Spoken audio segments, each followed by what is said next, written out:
The wind howled across the Colorado ridgeline, flinging snow sideways against the weathered sign of the North Star Lodge.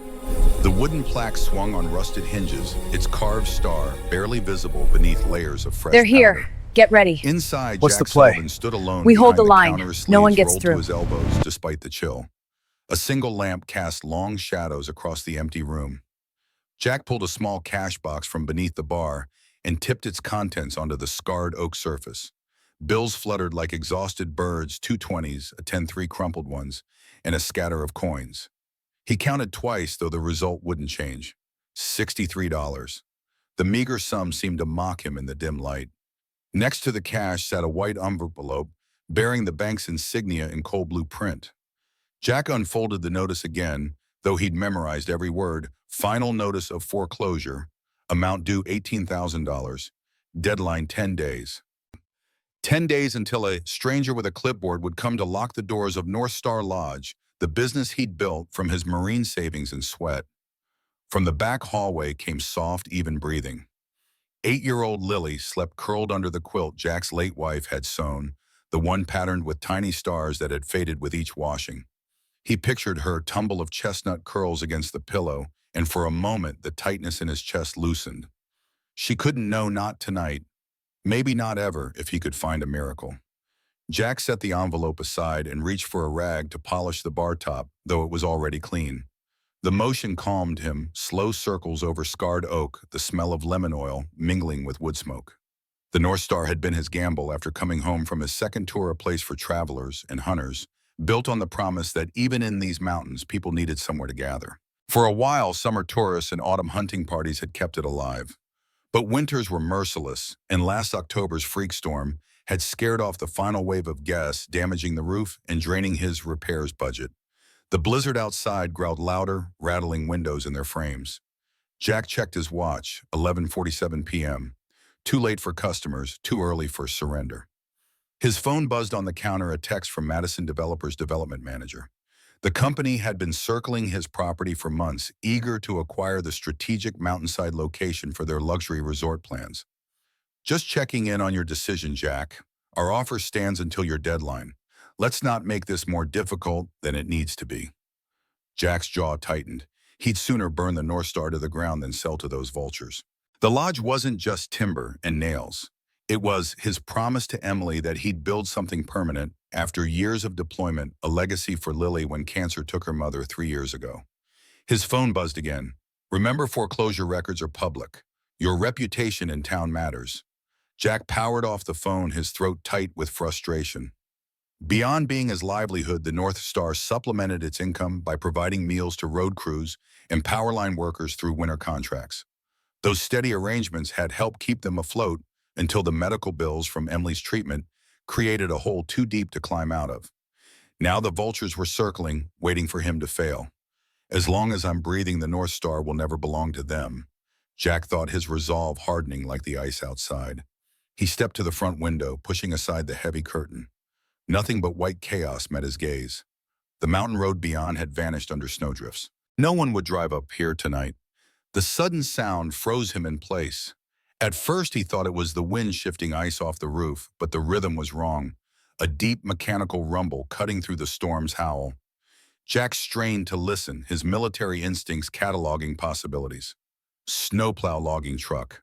But the sound grew clearer. Engines in perfect unison. Motorcycles in a blizzard. At midnight, beyond the swirling snow, faint amber glows pulsed low and steady. His mind raced. Nobody rode in conditions like this, unless they had a death wish or no choice. The glow sharpened into beams of light, cutting through the whiteout. 1, 2, 5. At least 20 headlamps formed a constellation of moving stars, each haloed by snow. Jack's pulse quickened. His first instinct was pure Marine training, assess secure. He checked the shotgun under the bar, not to use, just to know it was there.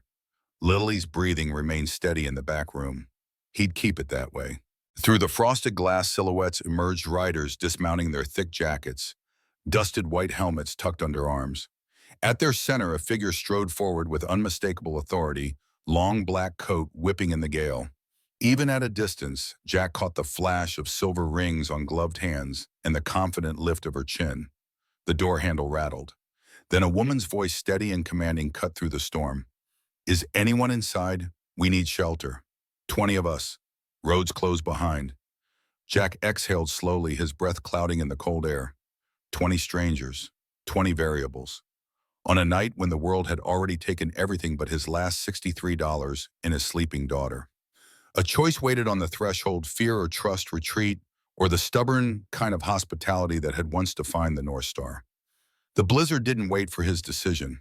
It surged through the doorway. As soon as Jack turned the lock, a fist of icy air that clawed across the room. The lantern above the entrance swung violently on its chain, casting erratic bands of amber light over the snow-choked parking lot. Beyond, 20 motorcycles stood like iron sentinels, their headlamps cutting narrow tunnels through the storm. Engines throbbed in a low, unified rhythm that Jack felt in his chest, reminiscent of distant artillery. This wasn't a random group of thrill-seekers. This was an organized convoy. A tall woman with commanding posture unbuckled her helmet and shook free a mane of dark hair. Her sharp gray eyes, almost silver in the flickering light, locked onto him. I'm Alexandra Blackwood. Silver Wings. We just rode from Utah. Roads behind us are sealed with ice. We need shelter, warmth, food, anything, please. The name stirred a faint recollection. Silver Wings, a renowned all-female motorcycle collective that raised funds for women's shelters and veterans' causes. Still, reputation was one thing. Survival in a Colorado blizzard was another. Behind Alexander, the rest of the riders dismounted in practiced silence. Their boots crunched over ice-black leather vests marked with silver insignias, a winged helmet, and the words, "Ride free, stand strong." Jack's mind worked through military training. Assess, secure, adapt. 20 strangers meant limited supplies stretched thin. 2 days of canned goods at best, a dwindling bag of coffee, and Lily sleeping soundly in the back. But something steadied within him. Perhaps the discipline drilled into his bones, or the memory of fellow Marines offering rations to desert villages. Maybe it was the way Alexandra's plea cut through the storm with urgency, but without panic. Come in, Jack said, voice deep enough to carry over the wind. But kill the engines. Carbon monoxide's no friend tonight. A ripple of relief passed through the group. Alexandra turned, issuing quick, decisive hand signals. One by one, the bikers wheeled their machines under the eaves, covering them with tarps and tying knots, with practiced efficiency despite numbed fingers. Then, like a migrating flock, they filed toward the entrance. The moment they crossed the threshold, the North Star transformed. Warmth and the scent of pine sap greeted them, but so did an almost sacred hush. Snowflakes melted instantly on leather jackets, dotting the wooden floor with silver specks. Jack bolted the door against the gale. Hang your gear near the stove, he instructed. Boots on the mat. Keep the floor dry if you can. Alexandra's glance swept the room, the scarred oak bar, the dim neon beer signs from another decade, the solitary Christmas wreath Lily had hung on a window pane. Nice place, she said, her voice lower now but still edged with authority. It was once Jack replied, the words more honest than he'd intended. The bikers fanned out, shaking off snow and stamping warmth into their toes.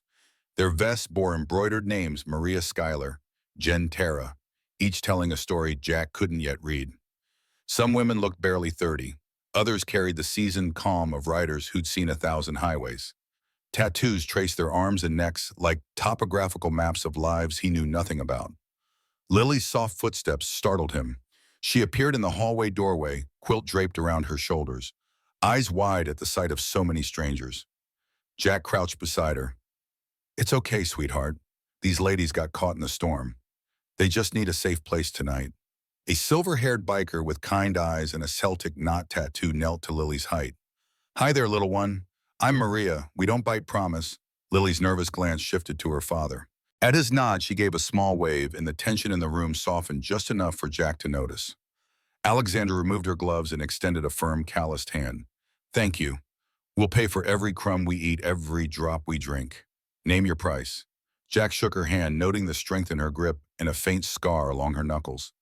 Prices: stay warm, stay respectful.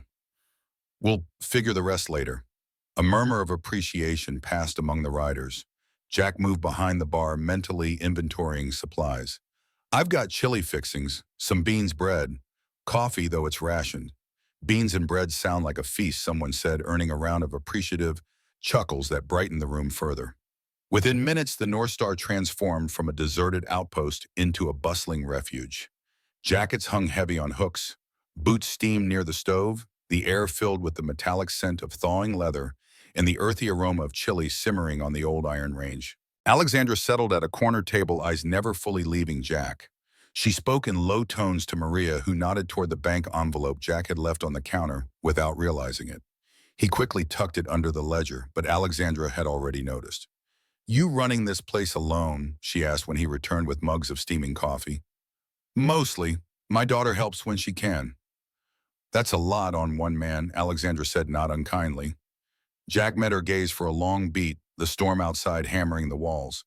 He wasn't ready to share the rest of the debt, the 10-day deadline. But something in her look made him suspect she'd already read more than he'd spoken. As the night deepened, snow battered the windows in relentless sheets. Yet inside, warmth thickened like a second skin. Laughter sparked here and there as the bikers swapped road stories. Lily, now fully awake and curious, perched on a stool, watching Jack ladle chili into bowls. Every so often, she whispered questions about tattoos or bikes, which the women answered with patience and smiles. Jack felt an odd sensation, a fragile peace, as though the storm had pushed an unexpected family onto his doorstep. He moved among the tables with quiet efficiency, refilling mugs, adding logs to the fire. Each action, simple and necessary, felt like a small stand against despair. Near midnight, when the last bowls were scraped clean and the wood stove glowed like a captured sun, Alexandra caught his eye again. There was curiosity there, but also a glint of something he recognized from long ago patrols, respect for a fellow soldier, even if she didn't yet know the details. Jack didn't know that this night, with 20 strangers and a blizzard sealing them in, was only the beginning of something far larger than a rescue from the cold. As dawn's first pale light filtered through frosted windows, the North Star Lodge no longer felt like the solitary outpost Jack Sullivan had locked up hours earlier. It had become a small, living world. Tables were pushed together to form long communal benches. Riders in jackets embroidered with silver wings served coffee and passed baskets of bread that Maria had somehow produced from their limited supplies. Jack stood behind the bar, wiping down a cutting board, his marine senses awake to every detail: the soft creak of old floorboards under biker boots, the faint metallic clink when someone adjusted a belt buckle, the sudden hush when the wind outside dropped low enough to hear the crackle of the stove. 20 riders, 20 wildcards. Their presence pressed against him like the blizzard itself, testing his resolve. Alexandra Blackwood, still wearing her leather jacket, now flecked with melted snow, leaned one hip against a corner table. Morning light caught in her dark hair, throwing silver highlights that matched her eyes. Those eyes never stopped moving, assessing exits, cataloging resources, reading the room with practiced precision. When she finally spoke, her voice carried like a command across the room. "Your stockroom. It's small. How long will supplies last?" Jack measured his words. 2 days if we stretch it, maybe 3. Alexandra nodded once as though she'd expected the answer. "Then we'll ration. We've lived lean before." A ripple of agreement moved through the group, nods, soft hums of assent. They trusted her. That much was clear. Still, Jack's fingers hovered near the phone on the back counter. He wasn't sure if the storm had killed the line. He wasn't sure whether calling for help would be wise or wasteful. What exactly would he say 20 iron-willed bikers had decided to turn his mountain bar into a temporary fortress? One of the younger riders, a freckled woman with a streak of electric blue in her hair, broke the quiet. "Boss, I could check the main road, see how bad it is," she offered, voice tinged with the eagerness of someone who preferred action to sitting still. Alexandra's eyes flashed. No one rides blind in a whiteout. The rider exhaled but obeyed. Discipline rippled outward again. Jack took the moment to step forward. "There's a generator out back. Old, but it'll keep the stove and a few lights if the power cuts. We'll need to clear the exhaust pipe before it ices shut. I'll handle it when the wind drops." "I'll come with you," Alexandra said immediately. Something in her tone left no room for polite refusal. Jack gave a short nod. "Suit up in 10. I'll gather tools." The other bikers exchanged glances but said nothing. Respect for their leader and maybe curiosity about this quiet ex-Marine kept them still. In the side room where the generator squatted under a sheet of rime, the storm hit like a living thing. Snow pelted their backs in wet, hard slaps. Jack crouched by the exhaust pipe chipping away ice, while Alexandra braced herself against the wall and scanned the tree line with the vigilance of someone accustomed to watching horizons. "You've done this before," she said over the howl of wind. Jack kept his focus on the wrench. "I've kept things alive in worse places. Military used to be." Alexandra tilted her head, sharp eyes narrowing. "Marine." Jack tightened the bolt until it squealed. "Something like that." Alexandra studied him a moment longer, but didn't press. "My father served in the Corps," she said finally. "Did 2 tours. Never came home from the second." The wind seemed to hold its breath. Jack met her gaze, the shared understanding, wordless and heavy. Then he gave a single nod. Respect between strangers who recognized the weight each carried. By the time they returned inside, a faint camaraderie had grown between them, quiet but unmistakable. Back in the bar, the atmosphere had shifted. With the generator humming and coffee reheating, the riders had rearranged furniture into a loose horseshoe around the stove. Lily sat cross-legged on the worn carpet, listening raptly as Maria spun stories of desert highways and meteor showers in Arizona. When Jack entered, every head turned slightly, as if gauging the man who had allowed them a measure of safety and warmth. It was Maria who broke the spell. "You run a fine ship, Captain," she said, lifting her mug in salute. Jack gave a small smile. Just a bar, trying to stay open. But the words tasted thin. The foreclosure letter in his pocket felt heavier than the wrench he'd carried. Alexandra returned to her corner seat and motioned for him to join her. He approached warily. "You didn't have to let us in," she said quietly. Most people would have bolted the door. Jack shrugged with a Marine's economy of movement. Leaving people out in that storm wasn't an option. Alexandra studied him for a long moment. "Not everyone thinks that way." Her words hung between them like a subtle challenge. Jack felt something stir, a faint tug he hadn't allowed himself in years. Part respect, part curiosity. As the day wore on, the blizzard pressed harder against the old building. Wind moaned through the eaves. Snow stacked like fortress walls outside. The riders took turns feeding logs to the stove, their conversation ebbing and flowing in pockets of laughter and contemplative silence. Jack moved from table to table with calm efficiency that reminded Alexandra of a field medic keeping soldiers steady during a siege. Every action seemed deliberate, refilling mugs before they emptied, checking windows for leaks, adjusting the damper on the stove. Yet beneath the rhythm lay an undercurrent, the standoff of strangers forced into trust. No one said it aloud, but each understood they were bound together by weather and circumstance, their fates intertwined until the mountain released them. Near evening, Lily wandered to Jack with a sketch pad showing a drawing of the roaring bikes outside. He crouched beside her, pride softening his stern features. "That's beautiful, honey. Your mom would have loved it." A ripple of warmth spread through the room. Maria grinned. Kids got an eye for detail. Even Alexander's cool expression thawed for a heartbeat. By nightfall, the North Star felt less like a bar and more like a makeshift community. Still, Jack couldn't shake the sense of a line quietly drawn guests and host 20 and 1. Trust had begun to flicker, but it wasn't yet aflame. When the wind finally eased to a steady moan, Jack stepped to the door and peered outside. The world was an endless white ocean. No plows, no lights, only the silent presence of 20 powerful bikes lined like dark sculptures under thickening snow. Alexandra joined him, her breath a soft cloud. "Looks like we're here for the long haul." Jack's jaw tightened. "Then we make it work." For the first time since the riders arrived, she smiled, small, measured, but real. "You've got grit, Marine." The word landed like a quiet revelation. Jack didn't answer, but deep inside something long dormant stirred a reminder of the man who had once led men through desert storms and come home with more scars than medals. The North Star was still on the edge of foreclosure. The blizzard still roared in distant valleys. Yet as the door closed against the night, Jack sensed a shift in the air, not just survival, but the beginning of a story no storm could bury. By the time the storm settled into a slow, steady hush, the North Star had changed from a stranger's refuge into something more intimate. The scent of wood smoke clung to every beam. Frosted windows wore thick coats of white. In the soft orange glow of the stove, 20 riders' women hardened by highways sat in comfortable silence. Jack moved among them with a calm that belied his sleepless night, carrying a tray of steaming mugs, his voice low and steady when he asked if anyone needed more coffee. The quiet strength of a Marine still lived in his movements, precise, economical, and strangely comforting. Most of the women noticed. Alexandra certainly did.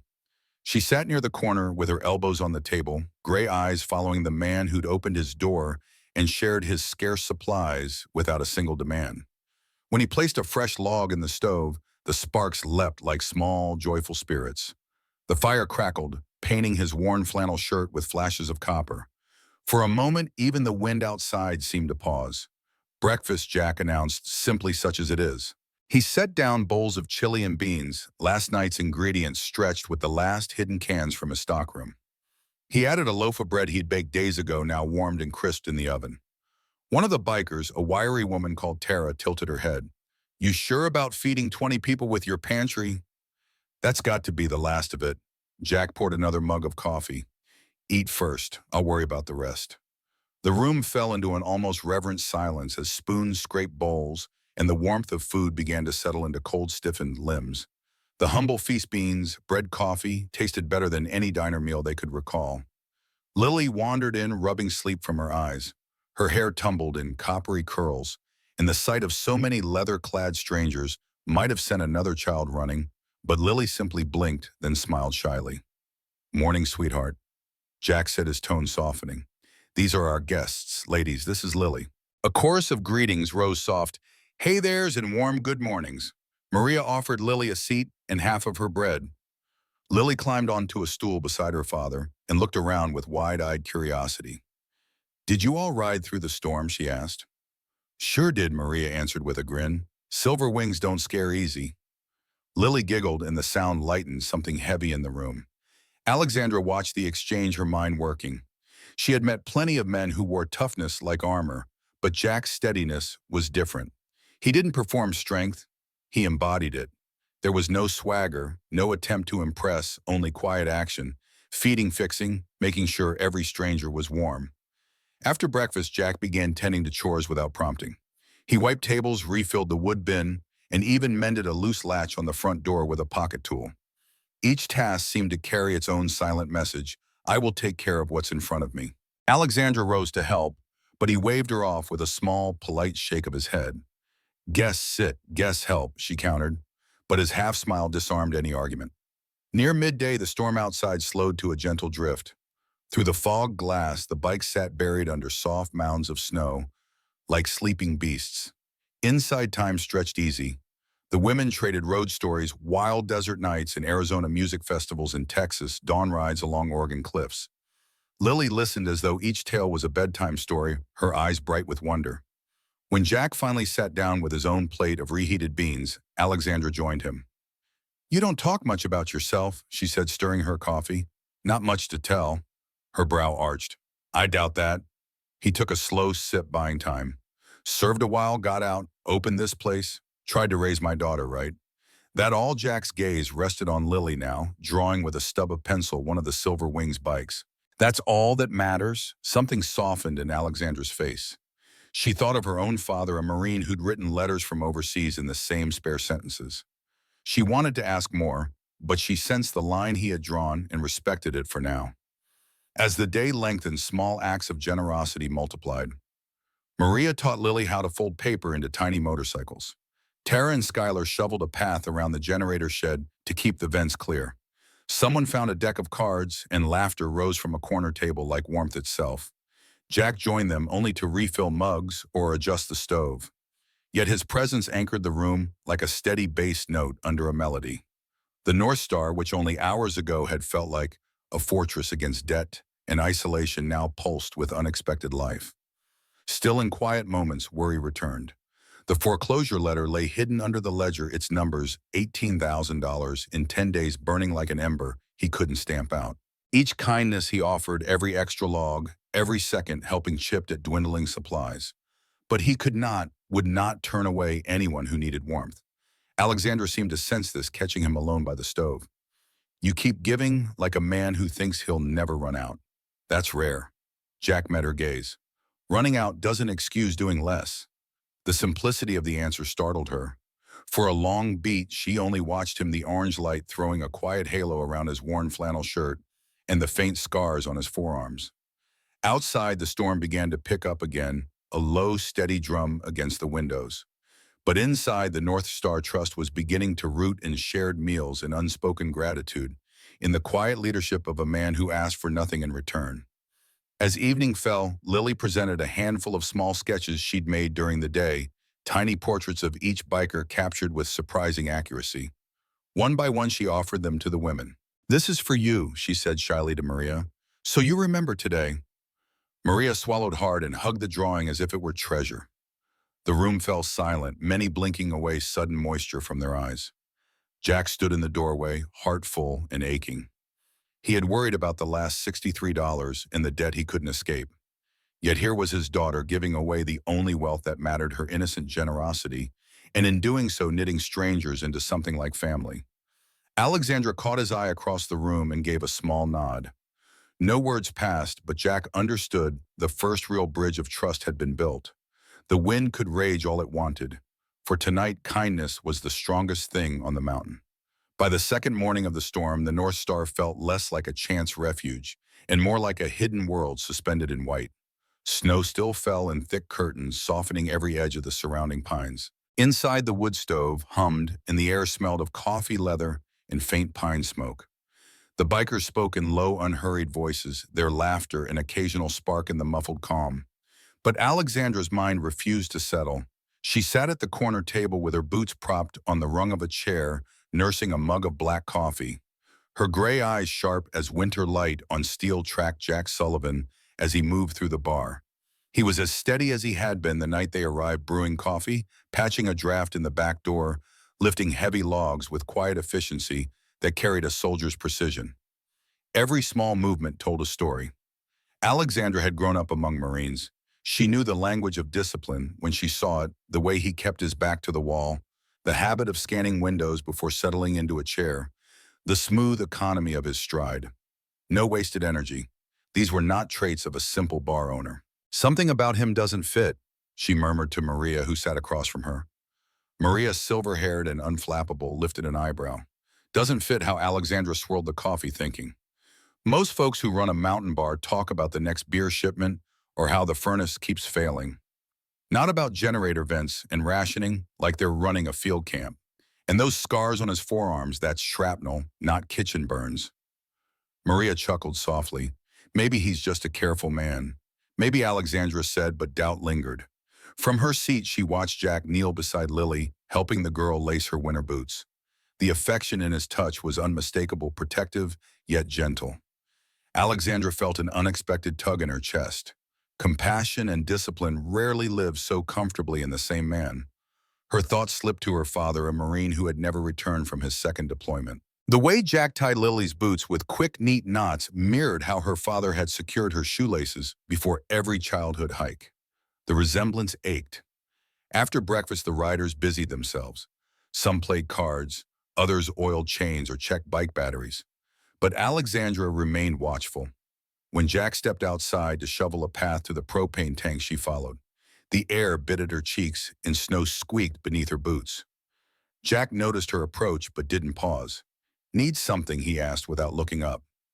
"I like to know the man whose roof I'm sleeping under," she said, matching his stride. "And I'd like to know why he moves like someone who's cleared buildings under fire." Jack's shovel cut a clean arc through the snow. He let the blade rest a moment before answering. "Old habits. Habits don't come from nowhere." He exhaled a cloud in the cold. "Served in the Marines. Long time ago." Alexandra folded her arms. "That explains some of it, but not all."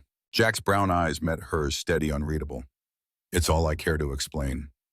For a moment, only the whisper of falling snow filled the silence.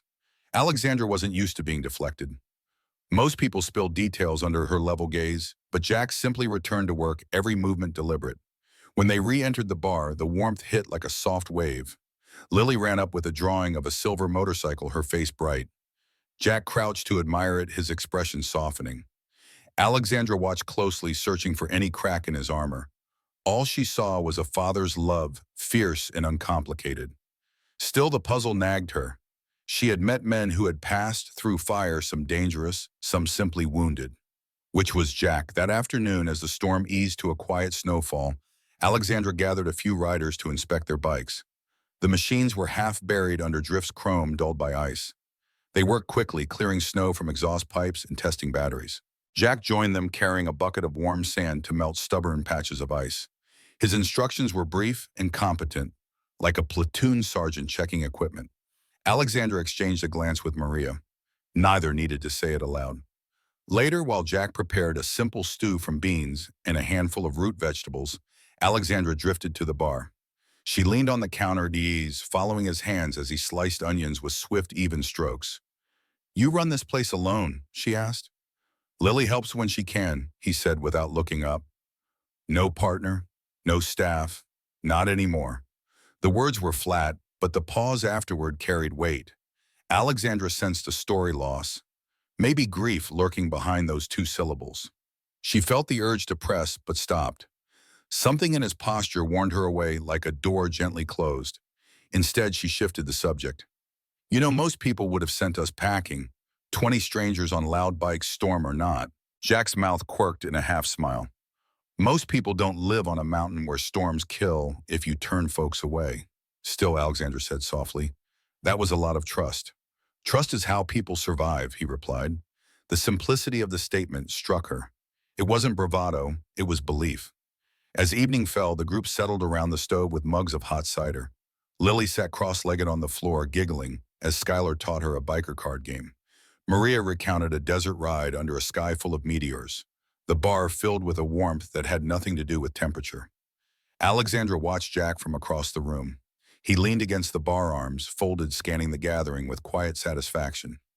The faint scar along his jaw caught the firelight, a reminder of battles she could only imagine. She felt a flicker of something unfamiliar, a mixture of admiration and curiosity that edged toward respect. Yet the mystery of him remained like a locked box. When Jack finally joined them near the fire, Maria raised a mug. "To our host, the quiet man who opened his door." A chorus of toasts followed, warm and sincere. Jack accepted with a modest nod, his eyes drifting to Lily, who beamed at the attention. Alexandra's gaze lingered on him long after the laughter faded. He was more than a host, more than a bar owner.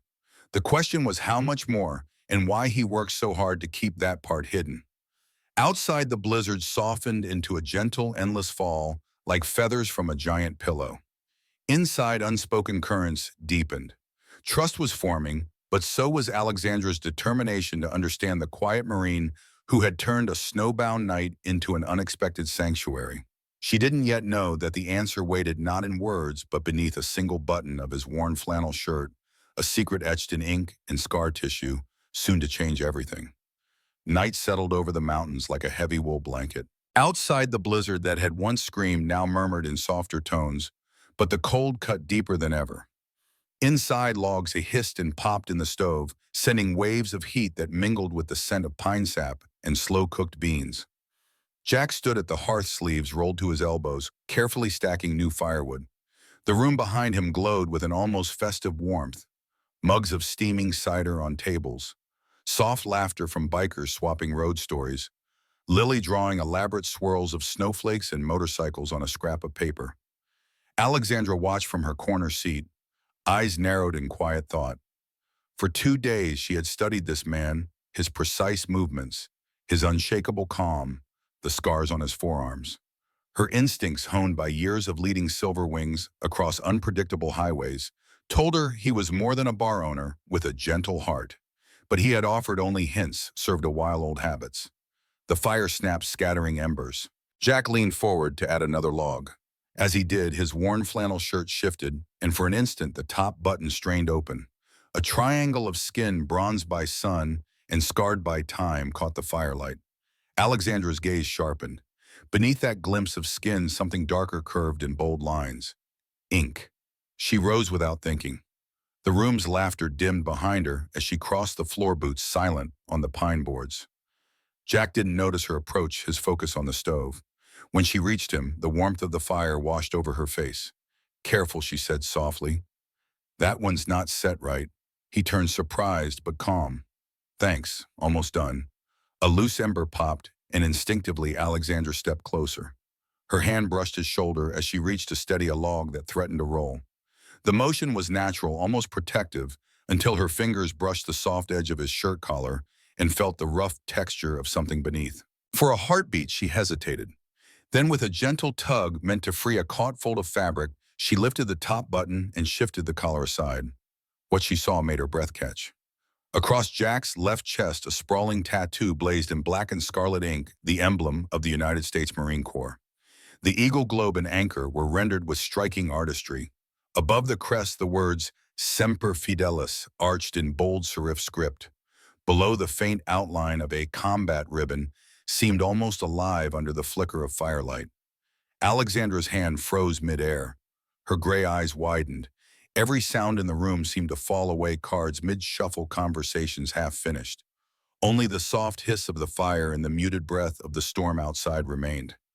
Jack straightened, realizing too late what had happened. His instinct was to step back, but Alexandra's stunned expression rooted him in place. The silence spread like a wave. One by one, the silver wings turned to look. Conversations died. Even Lily, sensing the shift, lowered her pencil and stared. Alexandra finally found her voice, but it came out as a whisper. Marine Corps. Jack held her gaze steady and unflinching. Once, a long time ago, Maria, who rarely showed surprise, exhaled a low whistle. That's no casual tattoo. That's a lifetime. The air in the room changed, charged with something between reverence and awe. The women who had spent years defying stereotypes of fragility now looked at Jack with new understanding. Alexandra's mind flashed with images, her father's crisp uniform, the folded flag handed to her family, the long nights wondering what courage and sacrifice had truly meant. The same emblem now marked the chest of the quiet man who had sheltered them without question. You never said she managed. You never asked, Jack replied, his voice even, but not cold. Alexandra's throat tightened. That emblem, it's my father's world. He was a Marine, he never made it home. Something softened in Jack's eyes. He reached for his button but paused as though understanding that the truth finally visible deserved a moment in the open. I'm sorry for your loss, and I thank him for his service. A long breath passed through the room like the collective exhale of 20 riders who suddenly felt they were in the presence of something larger than themselves. The questions came slowly, respectfully. How many tours? Maria asked. 2 in the Middle East, Jack answered, keeping his tone level. Recon unit, hard years, good men. Why leave it behind? Another biker ventured. Jack's gaze drifted to Lily, who sat cross-legged with wide, serious eyes. I had someone who needed me more than the Corps. When my wife passed, he swallowed, once steadying himself. Lily was 3. I came home for good. The words landed heavy and gentle all at once. The bikers, many of whom carried scars of their own lost parents, broken families, roads that stretched into lonely distances, felt the truth settle deep. Alexandra's eyes softened, her earlier suspicion melting into something else entirely. Respect, yes, but also connection. You fought for a country that sometimes forgets its fighters, she said quietly. And now you're fighting for this place. For her, Jack offered a small nod. The mission just changed. The room slowly found its breath again. Conversations resumed, but at a lower register, no longer the casual chatter of strangers, but the thoughtful sharing of people who had glimpsed one another's deepest truths. Lily slipped from her stool and padded to her father's side. Without a word, she climbed into his arms. Jack held her close, the Marine emblem still visible, glowing faintly in the firelight, like a quiet vow. Alexandra looked at him, then at Lily, and felt a warmth spread through her chest. She thought of Silver Wing's own mission, protecting women on the road, offering shelter to those cast aside. Maybe their paths had crossed this night for more than mere survival.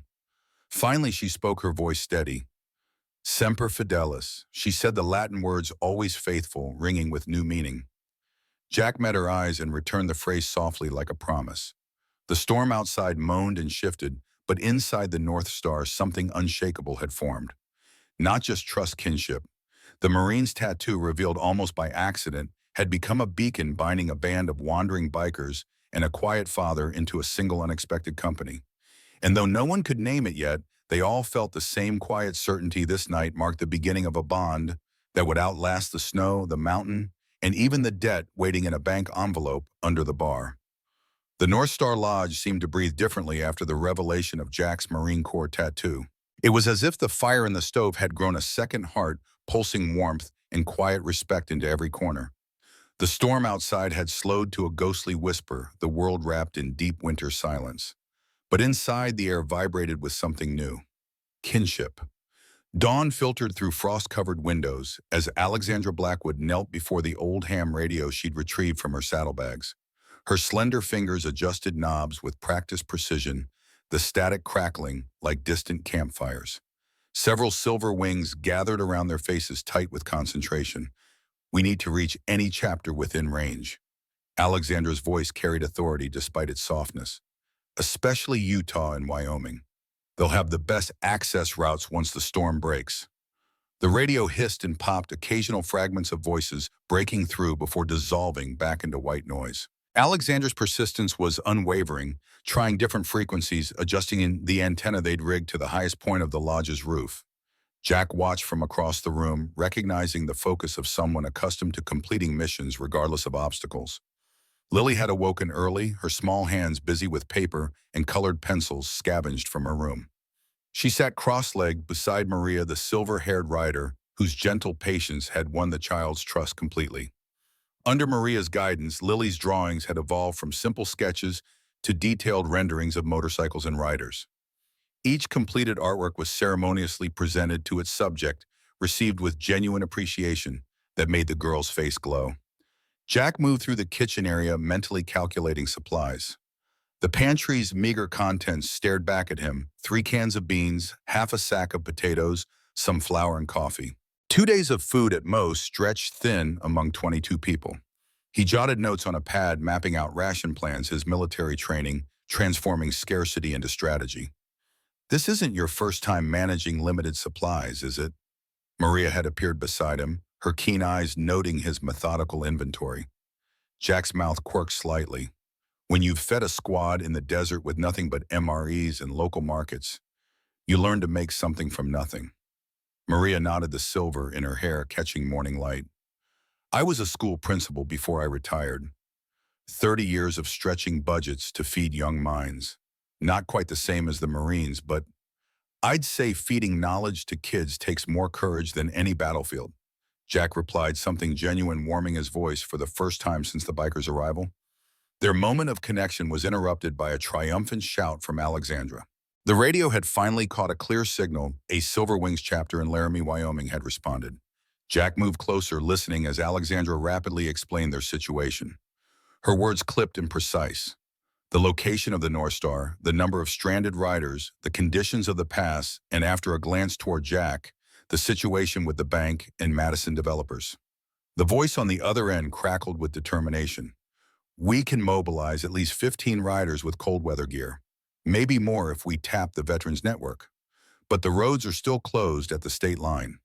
Earliest we could reach you is tomorrow, maybe the day after." Alexandra's eyes met Jack's across the room. Tomorrow felt both impossibly distant and dangerously close to his foreclosure deadline. She turned back to the radio, her voice lowered, but still audible. And the other matter, the financial situation. Static filled the pause before the reply came. "I'll contact Rachel. She's got connections in banking.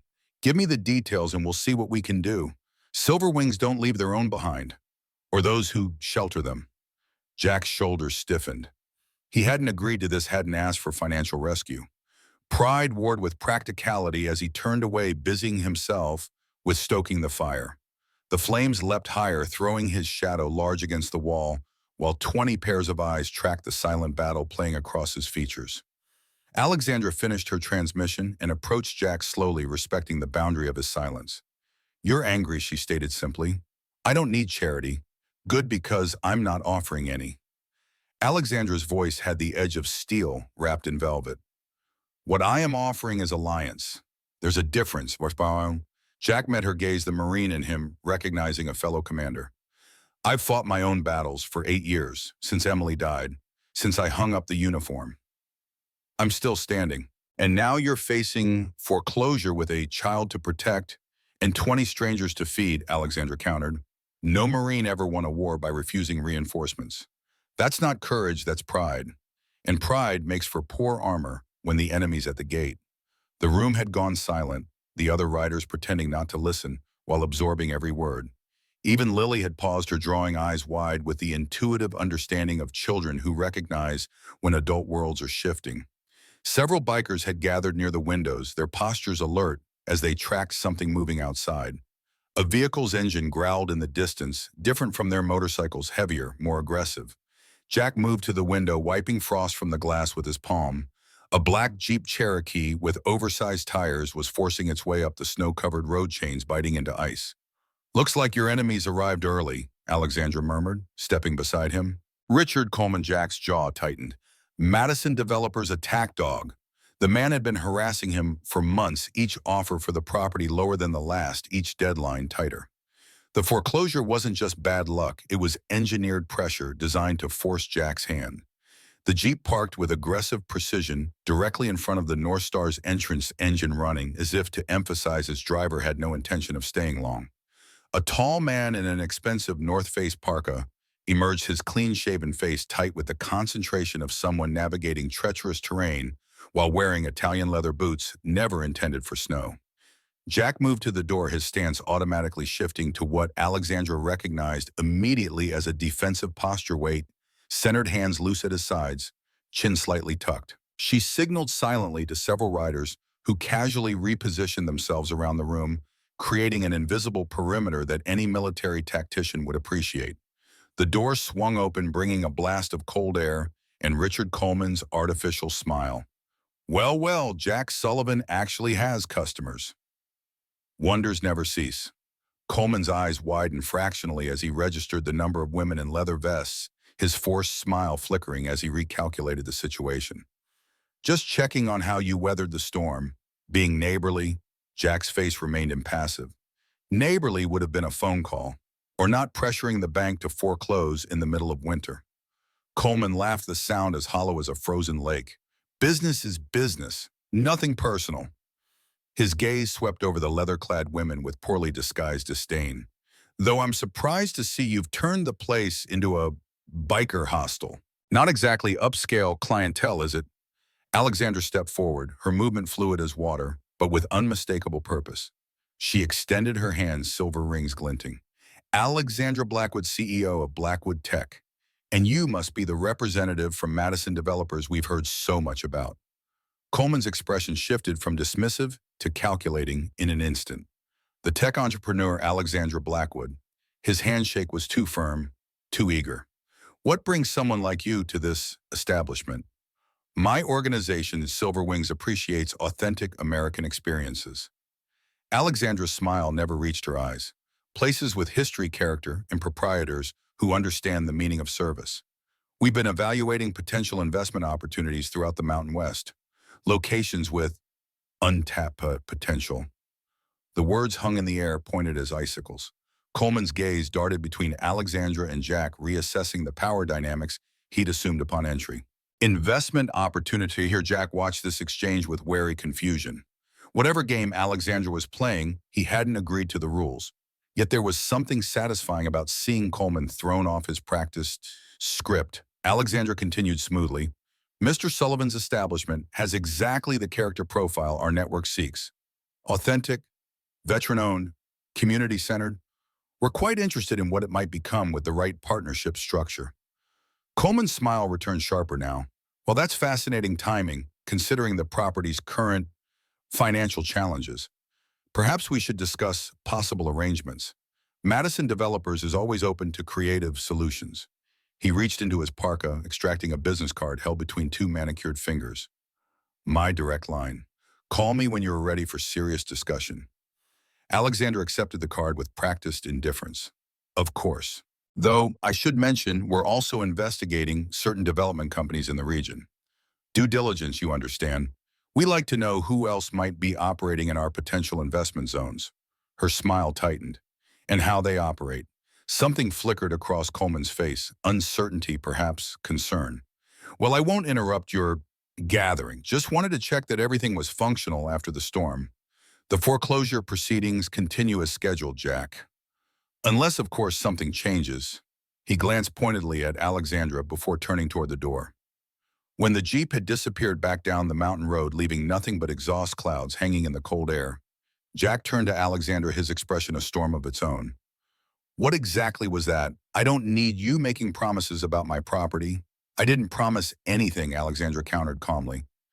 "I created doubt and bought time. Men like Coleman operate on certainty. The certainty that you're desperate, isolated, and without options. I simply introduced variables he didn't expect. Several riders had clustered around Tara, the youngest Silverwing, with electric blue hair streaks, who was furiously typing on a slim laptop.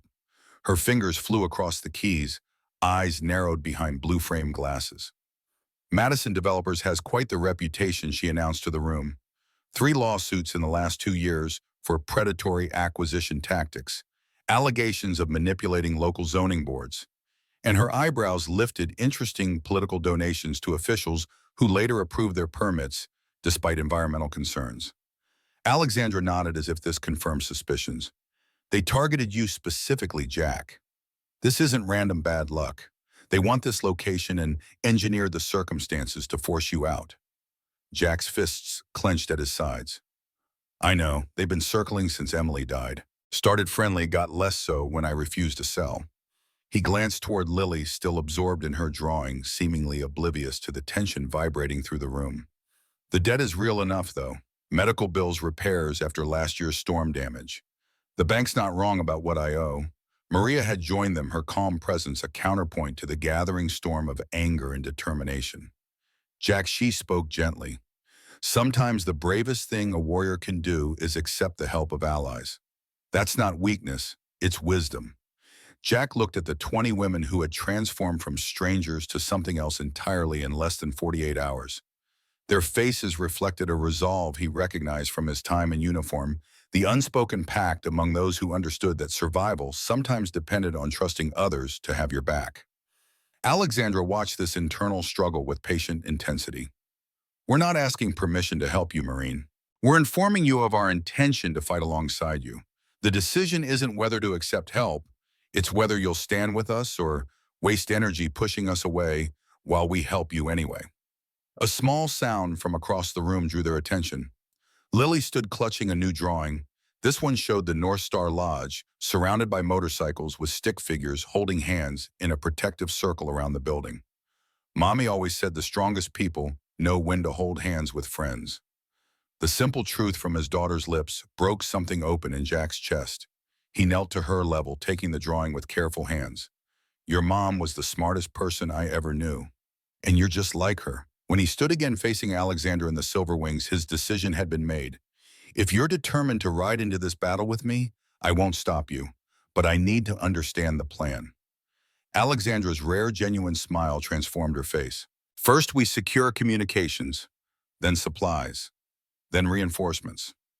And then she glanced toward Coleman's departing tire tracks in the snow. We find out exactly what Madison Developers doesn't want us to know about their interest in this property. The remainder of the day unfolded with military precision. Alexandra divided the riders into teams, each assigned specific responsibilities. The communications team boosted the radio signal by repositioning the antenna. The resources team cataloged every supply and identified critical needs. The intelligence team, led by Tara, dug deeper into Madison Developers' history and regional activities. Jack found himself impressed despite his lingering reservations. These women operated with a cohesion and efficiency that reminded him of his Marine unit.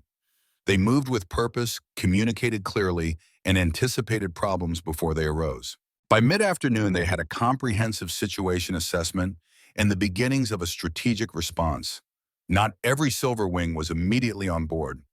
A heated discussion erupted when Alexandra outlined her intention to mobilize resources from multiple chapters to address Jack's financial situation. This isn't what Silverwings was built for, Skylar? Argued, her voice sharp with concern. We support women in crisis, veterans with specific needs, not random businesses that made bad financial decisions. Alexandra's eyes flashed. First, nothing about Jack's situation is random. He's being deliberately targeted.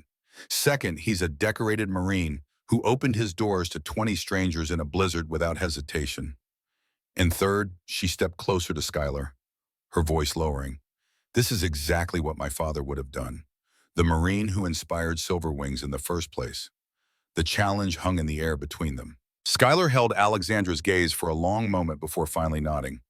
Your call, boss. I'll back your play, but not everyone in the organization will understand this detour from mission. It's not a detour, Maria interjected softly. It's an extension. Her weathered hand smoothed her Silverwings vest. We don't just ride for ourselves, we ride for what's right. The debate settled, Alexandra returned to the ham radio, making contact with chapters in Utah, Wyoming, and Colorado. Each transmission outlined the situation and requested specific support funds, supplies, mechanical assistance, and most importantly, legal and financial expertise to counter Madison developers' pressure tactics. With each successful contact, a map on the wall grew more detailed, marking the locations of responding chapters and their estimated arrival times once the roads cleared. Jack watched this mobilization with growing amazement, the realization dawning that what had begun as a chance encounter in a blizzard was evolving into something that felt remarkably like a military campaign. "I never expected this kind of response," he admitted to Alexandra as they studied the map together. 20 women stuck in a storm, I can understand. But this, he gestured to the markers representing over 100 riders preparing to converge on the North Star. "This is something else entirely." Alexandra's expression softened. "You recognized my father's Marine Corps values when I told you about him. Now you're seeing mine. I built Silver Wings on the principles he lived by: loyalty, honor, courage. We don't leave people behind, especially those who've sacrificed for others." A sudden commotion near the front windows interrupted their conversation. Tara called out with urgency. "Weather report just came through on emergency bands. Another storm system is moving in fast. Smaller than the first, but it's going to drop another foot of snow before morning." Jack moved quickly to the window, studying the horizon where dark clouds were already gathering against the afternoon sky. The news complicated everything. Additional snow would further delay any arriving reinforcements, stretch their dwindling supplies, and increase the risk of power failure. "How's our generator fuel?" he asked mine, already calculating alternatives. "Half tank," Skylar reported. "Maybe 12 hours at current usage." Jack's decision was immediate. "We cut power use to minimum. Heat only in the main room, one light, cooking only when absolutely necessary." He turned to the group, his Marine Command presence emerging naturally. "We need to consolidate everything in here. Sleeping arrangements near the stove. Body heat will help conserve fuel. Water from melted snow stored in every available container." The riders moved without question, recognizing the voice of experience. Jack continued issuing directions, each instruction clear and purposeful. They would weather this second storm through discipline and preparation. As the group reorganized the lodge's main room, Alexandra intercepted a radio transmission that sent a chill through her that had nothing to do with the approaching storm. She motioned Jack aside, her expression grave. "That was our contact in town. Coleman's been at the bank all afternoon. He's pushing to expedite the foreclosure process, trying to move it up before any help can arrive." Jack's face hardened. "Can he do that?" "Legally, maybe not. But he's got leverage with the bank president, golf buddies apparently. He's painting a picture that you're converting the property to some kind of unauthorized biker compound. Using us as evidence, you're violating zoning regulations." The manipulation was as clear as it was infuriating. Coleman had seen Alexandra's interest as a threat and was moving to cut off any possibility of rescue. Jack paced the length of the bar, mind racing through diminishing options. Even with the Silver Wings support network mobilizing, they couldn't outrun a fast-tracked foreclosure. Alexandra watched him process this setback, noting the way his shoulders remained squared, despite the weight bearing down on them. Her phone buzzed, a rare signal getting through the storm. The message was from her company's legal department, responding to her earlier inquiry about Madison developers. Her sharp intake of breath drew Jack's attention. "What is it?" Alexandra held up the phone, her expression fierce with discovery. "County records. Madison has been buying up properties all along this ridge. 6 acquisitions in the last year. And there's a filing with the State Environmental Office for a major development project, a luxury resort complex. But they're missing a crucial access point for their main entrance." She zoomed in on the property map. "Your property, Jack. The North Star sits exactly where they need their grand entrance to be." Understanding dawned across Jack's features. "That's why the pressure. That's why the rush. Without this land, their entire project design fails. And they'd rather force you into foreclosure than pay what the property is actually worth." Alexandra concluded, the pieces fitting together. "They're not just being opportunistic, they're being predatory." This revelation reverberated through the room as other riders gathered to examine the evidence. The abstract concept of a financial deadline had transformed into something more tangible, a deliberate attempt to steal not just Jack's business, but his home and future. As if responding to the mounting tension inside, the storm outside intensified. Wind howled against the windows with renewed fury, and snow began falling in thick diagonal sheets. The sky darkened prematurely, afternoon surrendering to a false twilight as clouds smothered the mountain. Jack stood at the window watching nature's assault mirror his internal turmoil. 8 years of building this place, of creating a stable home for Lily after losing Emily, of finding purpose beyond the core, all of it threatened by corporate greed disguised as business strategy. Alexandra's voice broke through his thoughts. We fight this on two fronts: legal counteraction through our network and a direct appeal to the bank's regional manager, who fortunately is a Silver Wings supporter's brother-in-law. She placed a hand on his shoulder, the contact brief but grounding. This isn't over, Marine, not even close. Before Jack could respond, a sharp crack split the air, followed by a deep rumbling that shook the building to its foundation. Everyone froze, recognizing the sound instantly: avalanche. Not close enough to threaten them directly, but certainly near enough to block the already tenuous mountain road completely. We're cut off now, Jack stated the obvious, his voice calm despite the implications. No one in or out until road crews clear the pass. Could be days. The secondary storm system had triggered exactly what they'd feared: a natural barrier between them and any approaching help. The maps on the wall with their hopeful markings of inbound support suddenly seemed like wishful thinking rather than tactical reality. As darkness fell completely, the group gathered around the stove, its heat now more precious than ever. Supplies were arranged in neat stacks, rations for at least 3 days, if carefully managed. Water containers lined one wall. Sleeping areas had been designated, with the youngest and oldest nearest the heat source. Jack moved among them, checking blankets, confirming comfort, his caretaker role extending naturally from Lily to these 20 women who had become improbably his allies. When he finally settled beside his daughter, who was already drowsy against Maria's shoulder, Alexandra joined them, her expression thoughtful. Even with the roads blocked, she said quietly, our network is still moving. The legal team is filing emergency injunctions against any accelerated foreclosure. The financial team is assembling funds. The problem now is time and access, Jack nodded, understanding the tactical assessment. We hold this position, conserve resources, wait for conditions to improve. His military training provided clarity: when forward movement is impossible, strengthen your current location and prepare for the next opportunity to advance. Lily stirred against Maria, blinking sleepily up at her father and Alexandra. Are we going to lose our home? Her small voice carried in the quiet room a reminder of what truly hung in the balance. Jack gathered her close, choosing his words carefully. We're facing a challenge, sweetheart, but we've got unexpected friends helping us fight. He glanced at the women around the room, their faces illuminated by firelight. And Sullivans don't give up just because the road gets hard. Alexandra watched this exchange, something tight and protective awakening in her chest. Before she could speak, a mechanical groaning from the back room interrupted, followed by a faltering in the single lamp that lit their gathering. The generator's rhythm stuttered, coughed, and then stabilized, but the warning was clear. Jack was on his feet immediately. Fuel line's freezing. We need to clear it now or we lose power completely. 2 riders with mechanical experience volunteered instantly, already reaching for their jackets. Alexandra rose as well, but Jack shook his head. I need you here. Coordinate. Keep everyone calm. If we don't come back, his eyes held hers, you're in command. The unexpected transfer of authority, so natural, so rooted in their shared understanding of leadership, momentarily silenced her. Then Alexandra nodded once, accepting the responsibility with the gravity it deserved. We'll be ready either way. Jack and the 2 riders disappeared into the howling darkness, the door closing behind them with ominous finality. Those remaining gathered closer to the stove, their conversations hushed, eyes frequently darting to the windows, where snow pummeled the glass with increasing violence.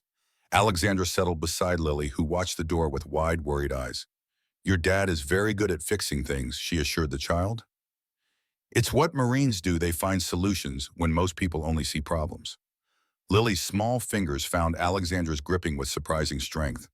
Daddy says Marines never leave anyone behind, but sometimes people leave anyway, like Mommy. The simple truth pierced Alexandra's carefully maintained composure.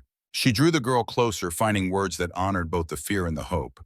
Some departures we can't prevent, no matter how brave or strong we are. But your father isn't going anywhere, and neither are we. She gestured to the silver wings around them. We're all standing guard tonight. Minutes stretched into a tense half hour with no sign of Jack and his repair team. The generator's rhythm had stabilized somewhat, but still stuttered occasionally, each hiccup sending a ripple of anxiety through the gathered women. Alexandra maintained a calm exterior, but her eyes never left the door, tracking each second of absence with growing concern. When the door finally burst open, admitting a blast of frigid air and three snow-covered figures, the relief was palpable. Jack stamped his boots, snow falling in clumps from his jacket, his face red with cold but his eyes bright with achievement. Fix the fuel line and reinforce the exhaust vent, he announced, his breath clouding in the warmer indoor air. We should be good until morning at least. What had seemed like a simple repair had clearly been a battle against elemental forces. The three returned with minor injuries, a scraped knuckle, a bruised shoulder from slipping on ice. But their success had secured the one thing the group couldn't survive without: heat. As the night deepened and the storm continued its assault on the mountain, the North Star's main room transformed into an impromptu camp. Sleeping forms huddled in borrowed blankets, boots and jackets serving as pillows. Lily had fallen asleep against Jack's side, her small face peaceful despite the chaos of their circumstances. Alexandra and Jack remained awake, speaking in low voices by the stove, their conversation a mixture of tactical planning and more personal revelations. Why a tech company CEO rides with silver wings isn't the usual career path, Jack observed, stoking the fire with careful precision. Alexandra's smile was faint but genuine. I built Blackwood Tech from nothing after my father died, coded the first prototype in my apartment while working two other jobs. When success came, it came fast, too fast. I found myself in board meetings with men in expensive suits who'd never missed a meal or wondered if they'd have a home next month. She stretched her hands toward the fire's warmth. I needed to remember what was real. The road does that. The women who ride with me, they're the most authentic people I know. Jack nodded, understanding more than she might have expected. The Corps gave me that reality stripped to its essentials. Who stands beside you when everything goes to hell? Who shares their last water? Who carries the extra weight when your legs are giving out? They fell silent, recognizing in each other a similar search for meaning beyond society's comfortable illusions. The storm outside battered the lodge with renewed fury, but inside something equally powerful was building, an alliance forged in shared values and mutual respect that transcended their brief acquaintance. Dawn arrived gray and grudging, offering little respite from the storm that had raged through the night. Jack woke first, military habits persisting despite exhaustion. He checked the generator, confirmed their remaining fuel, and started coffee with the last of their grounds. The rich aroma gradually roused the others from uneasy sleep. Alexandra joined him at the window, where they silently assessed the transformed landscape. Snow had drifted against the lodge's walls in some places, reaching halfway up the windows. The motorcycles were completely buried, only the tallest handlebars visible above the white expanse. The mountain road had vanished entirely beneath fresh powder, at least 2 feet deep. How bad, she asked simply. Bad enough, Jack replied. No traffic getting through this until county plows make it up. Could be another day. Maybe 2. Alexandra processed this with the calm of a leader accustomed to adjusting plans mid-execution. Our supplies, Jack's assessment was equally direct. Food for 1 more day if we stretch it. Generator fuel for maybe 12 hours. After that, it's the fireplace and whatever we can scavenge. The stark reality of their situation hung between them, neither sugarcoating the challenges ahead. They had weathered one storm only to face another, with dwindling resources and increasing pressure from both natural and human adversaries. And yet, as they turned from the window to face the room where Lily was helping Maria distribute the last of their bread for a simple breakfast, both felt something that defied logical explanation. Not quite hope, but its more battle-tested cousin, determination. Whatever Madison developers had planned, whatever the storm had unleashed, they would face it together, Marine and CEO, father and riders, the North Star and Silverwings. The unlikely alliance had been forged in crisis, but was strengthening with each passing hour, transforming from convenience to conviction, from accident to purpose. Outside, the snow continued to fall, but inside, plans were taking shape that would change everything, not just for Jack and the North Star, but for Silverwings and the entire mountain community. None of them could have predicted how their convergence would alter the landscape both literally and figuratively in the days to come. The second storm had sealed them in, but it had also sealed their commitment to a fight that was only beginning. Madison developers had miscalculated badly when they had assumed Jack Sullivan stood alone. They would soon discover the error of underestimating what happens when warriors recognize each other and choose to stand together regardless of the odds. As the day progressed, Jack and Alexandra continued to develop their strategy, neither fully aware that their alliance was evolving into something beyond tactical, something that would eventually challenge not just a corporate developer's plans, but their own carefully guarded hearts as well. The temperature in the North Star Lodge had fallen to dangerous levels overnight. Frost patterns crept across interior walls, and exhaled breath hung visible in the air like reluctant ghosts. The 22 people huddled in the main room had abandoned individual spaces, forming a tight circle around the wood stove, their last reliable source of heat after the generator had finally surrendered to the brutal cold during the pre-dawn hours. Jack Sullivan knelt before the stove, methodically coaxing flames from their dwindling supply of dry wood. His movements were precise, born from years of military survival training and harsh mountain winters. Each log was precious now, each ember essential. The cold had become an entity, with weight and presence pressing against them from all sides, probing for any weakness in their defenses. "We're down to the emergency cache," he informed Alexandra without looking up. "Maybe 6 hours of good burning left." Alexandra nodded, her commanding presence subdued but unbroken. Silver rings glinted on fingers that had gone pale with cold despite her fingerless gloves.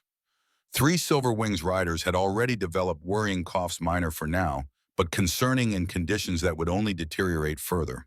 Lily remained remarkably resilient, her small body nestled between Maria and Skylar beneath every available blanket.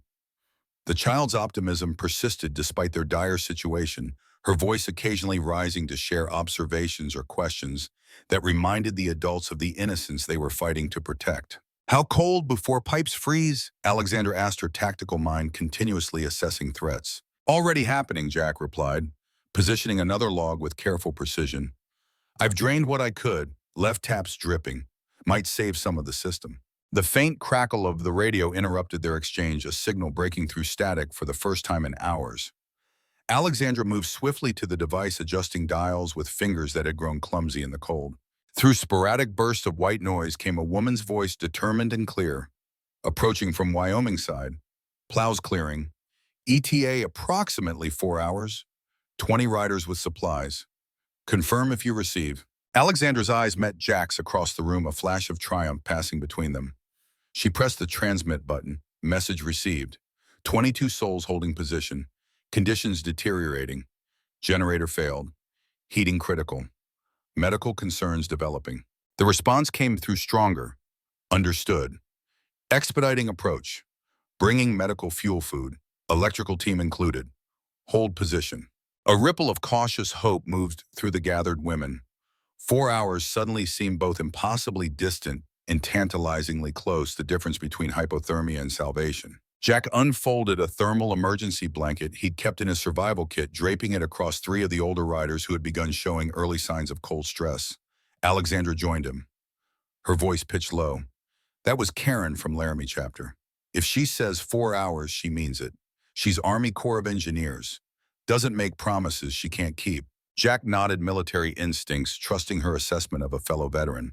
He swept his gaze across the room, calculating needs versus resources with a precision that had kept Marines alive in hostile environments.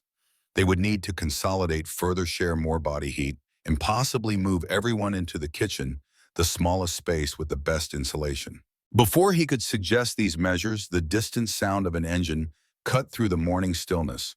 Not the rumble of motorcycles, but the aggressive growl of a vehicle pushing through deep snow. Jack moved to the frost-covered window, scraping a viewing space with his palm. His muscles tensed as he recognized the black Jeep Cherokee forcing its way up what remained of the road. Richard Coleman had returned, and this time he'd brought reinforcements. A county sheriff's vehicle followed closely behind. "We've got company," Jack announced, his voice commanding immediate attention. "Coleman's back," brought the sheriff with him. Alexandra joined him at the window, her expression hardening as she assessed the new threat. Could be a legitimate welfare check, or could be another pressure tactic. The room transformed instantly from a group of cold survivors to a defensive unit. Silverwings moved with practiced coordination, those with legal backgrounds gathering near the front, while others ensured Lily was kept safely away from any confrontation. Maria retrieved a small camera from her bag, ready to document whatever transpired. Coleman emerged from his vehicle, first his expensive parka immaculate despite the treacherous conditions. The sheriff followed, a stocky man with a weathered face partially hidden beneath a regulation winter hat. Both men trudged through knee-deep snow toward the entrance, Coleman's Italian boots, now protected by hastily added snow gaiters. Jack opened the door before they could knock, standing firmly in the threshold. Sheriff Donovan, Richard. Unusual weather for a social call. Sheriff Donovan nodded respectfully. Welfare check Sullivan. Got reports of potential overcrowding, unsafe conditions. Just doing my job. Coleman's artificial smile appeared, though it failed to reach his eyes. We're concerned about code violations, Jack. All these motorcycles, all these guests. The property isn't zoned for commercial lodging. Plus, his gaze swept past Jack to the crowded room beyond potential health hazards, with so many people in a structure with inadequate facilities. The strategic nature of this visit became immediately clear. Coleman was attempting to use safety regulations as a weapon, creating a pretext for forcing everyone out and potentially accelerating the foreclosure by documenting violations. Alexandra stepped forward, her CEO persona fully engaged despite the cold that had turned her lips slightly blue. Sheriff Donovan, I'm Alexandra Blackwood. We're not commercial guests. We're a registered nonprofit organization caught in a weather emergency. She produced identification with corporate efficiency. I believe Good Samaritan laws in Colorado specifically protect property owners who provide emergency shelter during life-threatening conditions. The sheriff's expression shifted subtly, a recognition flickering across his features. Blackwood Tech, the security systems company, the same. Alexandra's tone remained professional but took on a warmer note. Your department probably uses our body cameras. Model SC420. We supplied most law enforcement agencies in this region after the federal grant program last year. Sheriff Donovan straightened slightly, reassessing the situation with this new information. He glanced at Coleman, then back to the room filled with women who were clearly experiencing genuine hardship. Good Samaritan laws do apply here, Mr. Coleman. I'm not seeing any violations that warrant immediate action during an active weather emergency. Coleman's facade cracked momentarily, frustration bleeding through. These people are clearly establishing unauthorized occupancy. The bank has concerns about property damage affecting their collateral position. The sheriff removed his hat, revealing close-cropped gray hair that matched the mountain's winter landscape. Bank concerns aren't emergency law enforcement matters, Richard. He turned to Jack. Your generator's down. Fuel line froze, then ran out of diesel, Jack confirmed. We're conserving wood for the stove. Managing for now. Sheriff Donovan nodded, making a decision that clearly disappointed Coleman. I've got an emergency propane heater in my vehicle.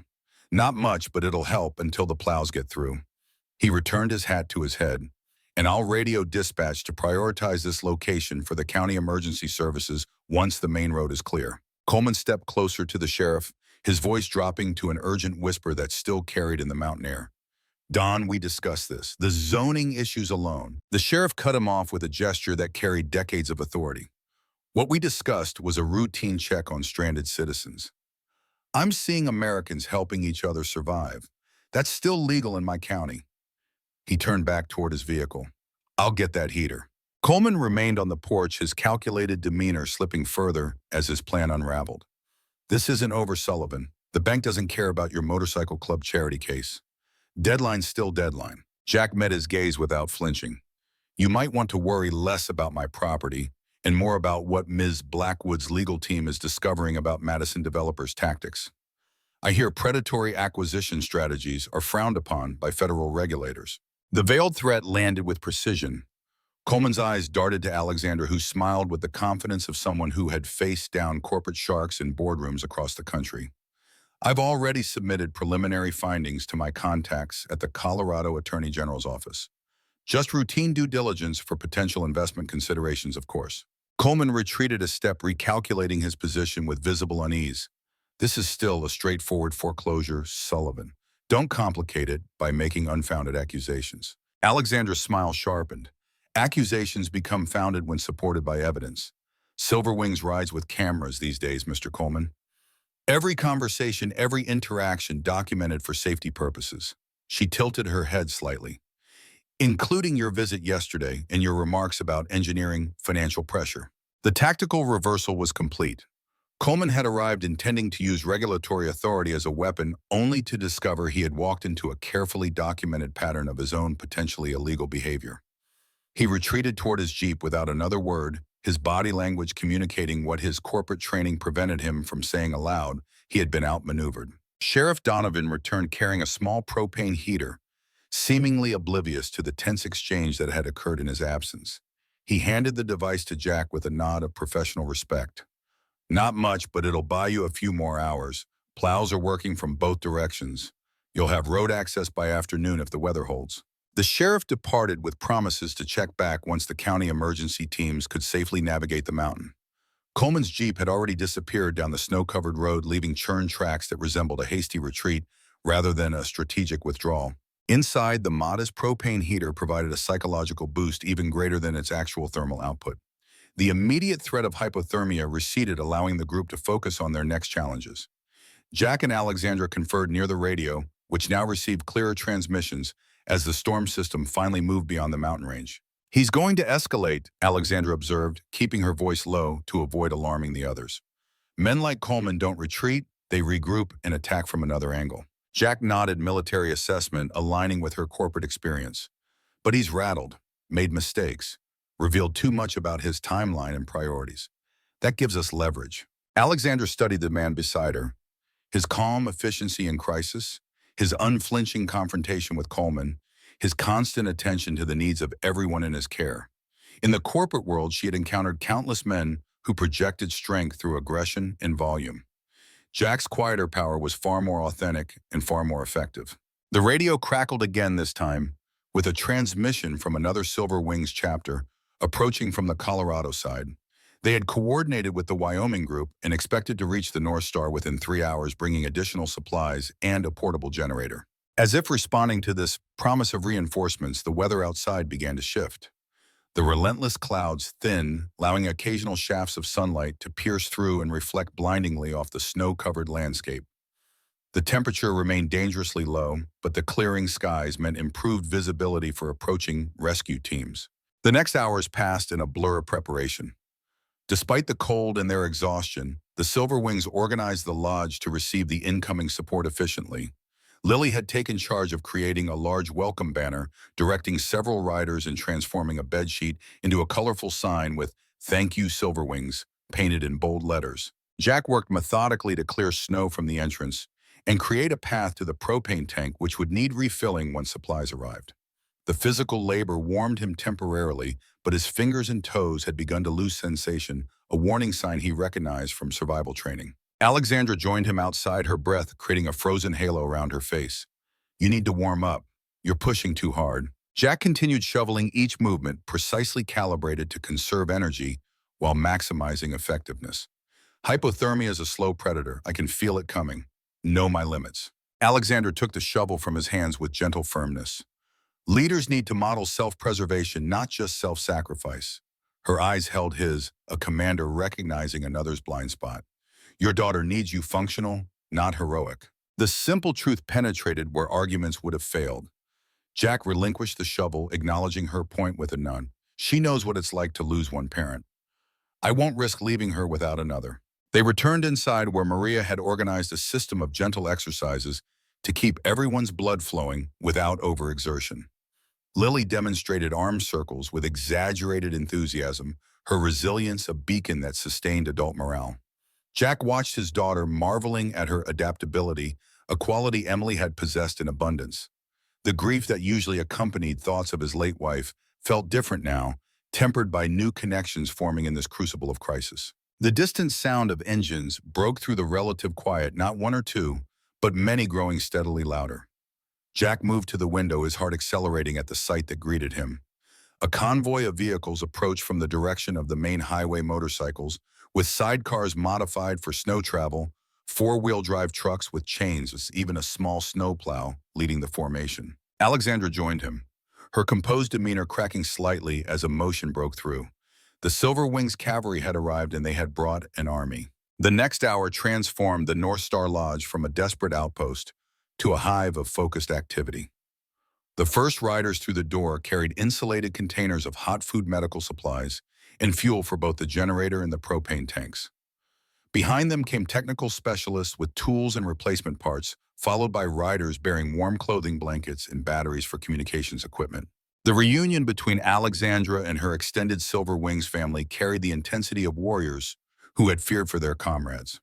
Hugs were fierce but brief, immediately followed by status reports and coordinated assistance. Jack observed this seamless operation with professional appreciation. These women functioned with military precision despite their civilian status. A tall woman with a gray-streaked braid and the bearing of a career officer approached Jack directly. "You must be Sullivan? I'm Karen Mitchell, Laramie chapter. Army Corps of Engineers, retired." She offered a firm handshake. "Got your generator situation described to me. Should have you back up and running within the hour." The technical team immediately set to work diagnosing the generator issues and replacing frozen components with winterized alternatives. Another group established a temporary heating system using propane heaters placed strategically throughout the lodge.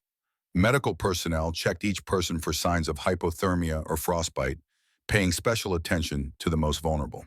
Jack found himself momentarily displaced in his own establishment, no longer the primary caretaker, but instead one of the recipients of this wave of coordinated support. The sensation was unfamiliar, almost uncomfortable, until he spotted Lily moving happily among the new arrivals, proudly showing her drawings and introducing her Silver Wings to the newcomers. His daughter's joy provided permission to accept this unexpected community that had materialized around them. Alexandra coordinated the information exchange, gathering intelligence from the new arrivals while updating them on the situation with Coleman and Madison developers. A woman in her 40s with a lawyer's attentive expression took copious notes, occasionally asking clarifying questions about dates, specific statements, and documentation. "We've got enough for a restraining order at a minimum," the legal advisor concluded. "Possibly enough to trigger a regulatory review of their entire development project." Her eyes gleamed with the anticipation of a righteous fight. Nothing corporate developers hate more than sunshine on their backroom deals. Another writer introduced as their financial specialist outlined the resources that had been assembled to address the immediate foreclosure threat. The Silver Wings network had mobilized impressive support, a combination of emergency loans, direct contributions, and skilled volunteers willing to help rehabilitate the property to increase its revenue potential. The numbers they presented left Jack momentarily speechless. The combined pledges exceeded his outstanding debt by a significant margin, with additional resources earmarked for critical infrastructure improvements. What had seemed an insurmountable financial crisis just days ago now appeared solvable, challenging, still but within the realm of possibility. By late afternoon, the North Star Lodge had undergone a remarkable transformation. The generator hummed with renewed purpose, heat flowed from multiple sources, and the main room bustled with over 40 people engaged in various aspects of the recovery effort. Maps were spread across tables, showing the locations of additional Silver Wings chapters mobilizing support. A makeshift communications center had been established coordinating activities across multiple states. Jack found Alexandra near the window, momentarily separate from the organized chaos, as she watched additional vehicles arriving through the now cleared road. The steel in her spine remained, but her features had softened with the relief of successful reinforcements. "I never expected this scale of response," Jack admitted, joining her at the window. "This is beyond anything I could have imagined." Alexandra's gaze remained on the approaching vehicles. Silver Wings was built for exactly this purpose, mobilizing quickly to help those who deserve support but find themselves isolated. Her eyes shifted to meet his. Usually it's women escaping dangerous situations or veterans facing systemic barriers. But the principle remains the same: no one should have to fight alone when they've already proven their courage. The simple eloquence of her statement resonated with Jack's Marine ethos more deeply than elaborate speeches ever could. Before he could respond, Karen approached with news that demanded immediate attention. "County Plow just radioed. They've cleared to the main junction, but they've also got news. Coleman's at the bank in town right now trying to push through emergency foreclosure proceedings based on unauthorized commercial activity and property endangerment." Karen's expression was grim but determined. "He's making his move while he thinks we're still isolated and disorganized." Alexander's response was immediate. "Get the legal team on the phone with our banking contacts. Then prepare the documentation package we assembled." She turned to Jack. "We need to send representatives into town immediately. Show the bank physical evidence of Coleman's tactics and our counter-documentation. The situation had escalated to its critical phase. Coleman, recognizing the threat posed by the Silver Wings mobilization, had advanced his timeline, attempting to secure legal control of the property before their counteroffensive could be fully deployed. It was a desperate gambit, but potentially effective if executed before they could respond. "I should go," Jack stated, already reaching for his jacket. "It's my property, my fight." Alexandra placed a hand on his arm, her grip gentle but insistent. "You're needed here with Lily with the recovery operation." She nodded toward three women already preparing to depart. "Our legal team has handled dozens of these situations. They know exactly how to present the evidence for maximum impact." Plus, she allowed a small, fierce smile. "Coleman won't be expecting them instead of you. That gives us a tactical advantage." The military reasoning penetrated Jack's protective instinct. He nodded, accepting the strategic wisdom while still struggling with the sensation of entrusting this crucial battle to others. His entire adult life had been defined by personal responsibility as a Marine, as a husband, as a father, as a business owner. Delegation of something this essential challenged his core identity. Alexandra recognized this internal conflict with uncanny accuracy. "Trust runs both ways, Marine. You trusted us with shelter when we needed it most. Now trust us with this," her voice lowered, intended for him alone. "The bravest thing a leader does sometimes is let others fight while he secures the base." The legal team departed with comprehensive documentation and real-time communication links to both Alexandra and their network of financial experts. The North Star fell into a tense waiting pattern, continuing recovery operations while awaiting news from the confrontation happening miles away in the town's small bank building. Lily, sensing the undercurrent of adult concern, despite efforts to shield her, sought out her father with unusually direct questions. "Are we going to lose our home?" Her small face carried the serious expression of a child who had already experienced profound loss once and recognized its approaching shadow. Jack knelt to her level, choosing honesty, tempered with appropriate reassurance. "We're facing a tough fight, sweetheart, but we're not fighting alone anymore." He gestured to the Silver Wings members working throughout the lodge. "Sometimes help comes from unexpected places. That doesn't make it any less real." Lily considered this with the solemn contemplation only children can truly master. "Like when Mom got sick and all the neighbors brought food and help with me." The simple parallel caught Jack, unprepared emotion tightening his throat momentarily. "Exactly like that. Community matters. Your mom always knew that better than I did." Lily nodded, apparently satisfied with this framework for understanding their current circumstances. She reached into her pocket and withdrew a folded paper, carefully smoothing it open to reveal a new drawing, this one showing the North Star surrounded by motorcycles with stick figures holding hands in a protective circle around the building. "I made this for Ms. Alexandra. Do you think she'll like it?" Jack studied the artwork, recognizing in his daughter's simple lines a profound truth about their situation that many adults would miss. "She'll treasure it, Lily, because you've captured exactly what's happening here better than any of us could explain it." Across the room, the radio crackled with an incoming transmission from the legal team. Alexandra moved swiftly to receive it, her posture alert as she listened to the report. Her expression shifted from concentration to surprise, then to carefully controlled satisfaction. She gestured for Jack to join her as the transmission continued. The confrontation at the bank had unfolded in unexpected ways. Coleman had indeed attempted to expedite the foreclosure process, citing regulatory violations and property misuse as justification. What he hadn't anticipated was the bank's regional manager being present, the same manager who had a brother-in-law deeply involved with the veterans' support organizations, including Silver Wings. The legal team had presented not only documentation of Coleman's potentially illegal pressure tactics, but also a comprehensive financial package demonstrating the North Star's viability with proper support. More critically, they had revealed Madison developers' pattern of similar actions against other property owners along the proposed resort corridor, information that transformed the narrative from an isolated foreclosure to a systematic corporate predation strategy. The bank manager's decision had been swift and unequivocal. Foreclosure proceedings were suspended pending full review, with a 30-day extension automatically granted to allow proper consideration of all financial options.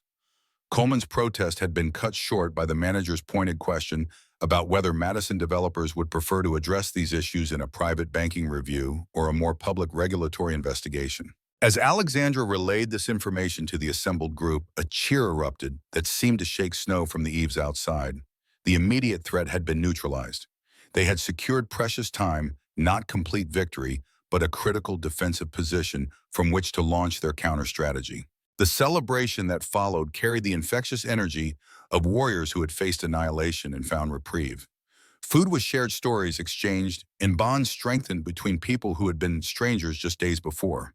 The Silver Wings contingent had grown to nearly 50 members, with reports of additional supporters establishing supply chains and communication networks throughout the region.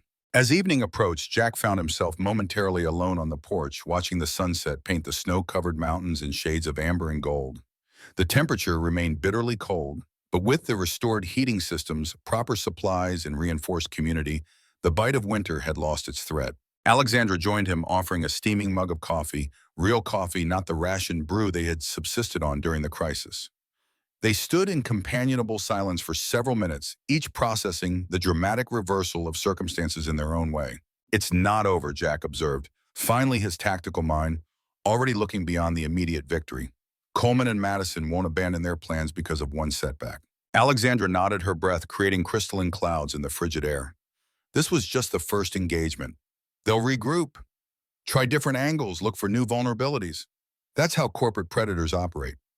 But she turned slightly to face him. They've lost the element of surprise, and they've severely underestimated their opposition. Jack surveyed the collection of vehicles now surrounding the North Star Motorcycles, trucks, and SUVs bearing license plates from 6 different states.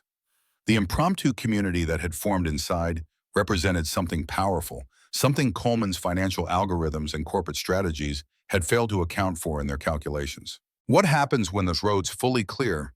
Jack asked the question that had begun to form in his mind as the immediate crisis abated. When the emergency ends and normal life resumes, Alexandra sipped her coffee, considering the question with the seriousness it deserved. Some riders will depart, others will arrive. The network remains active until the situation stabilizes completely. Her gray eyes met his directly. "Silver Wings doesn't abandon missions halfway, Sullivan. That's not how we operate." Before either could address the deeper implications of this statement, Lily burst through the door, her excitement palpable. "Daddy, Ms. Karen fixed the big radio and now there's music. Come listen, everyone's dancing." The child's joy provided perfect cover for postponing more complex conversations. Jack allowed himself to be pulled back inside, where indeed the atmosphere had transformed from tactical operation to impromptu celebration. Someone had connected a music player to the lodge's ancient speaker system, filling the space with classic rock that several riders were enthusiastically dancing to while continuing their recovery work. The scene struck Jack with unexpected emotional force, the North Star vibrant with life and laughter in a way it hadn't been since Emily's passing. For years, he had maintained the lodge as a business and shelter, but had forgotten its original purpose as a gathering place for community. Watching Silver Wings members teaching Lily dance moves, while simultaneously organizing supply inventories, he glimpsed a version of his establishment he had never fully realized, one filled with purpose beyond mere survival. 3 days later, as the mountain roads cleared completely and supply chains were restored, the immediate crisis had fully abated. Teams of riders with specialized skills had tackled critical repairs that Jack had been forced to postpone due to financial constraints.